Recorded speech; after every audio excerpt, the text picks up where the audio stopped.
खबर आपको देंगे बाजोड़ की तहसील सालारजई के इलाके तंगी में पोलियो टीम पर फायरिंग से पुलिस एहलकार समेत 2 अफराद शहीद हो गए हैं। डीपीओ के मुताबिक शौदा में मुहिम की सिक्योरिटी पर तैनात एक पुलिस एहलकार और एक शहरी शामिल है। इलाके में पुलिस की भारी नफरी रवाना कर दी गई है। मुलजिमान की गिरफ्तारी के लिए छापे मारे जा रहे हैं।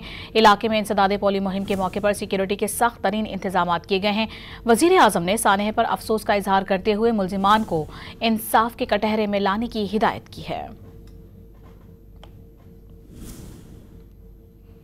खबर आपको देंगे बाजोड़ की तहसील सालारजई के इलाके तंगी में पोलियो टीम पर फायरिंग से पुलिस एहलकार समेत 2 अफराद शहीद हो गए हैं। डीपीओ के मुताबिक शौदा में मुहिम की सिक्योरिटी पर तैनात एक पुलिस एहलकार और एक शहरी शामिल है।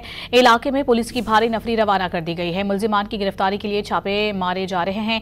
इलाके में इंसदादे पोलियो मुहिम के मौके पर सिक्योरिटी के सख्त तरीन इंतजाम किए गए हैं। वजीर आजम ने सानहे पर अफसोस का इजहार करते हुए मुलजिमान को इंसाफ के कटहरे में लाने की हिदायत की है।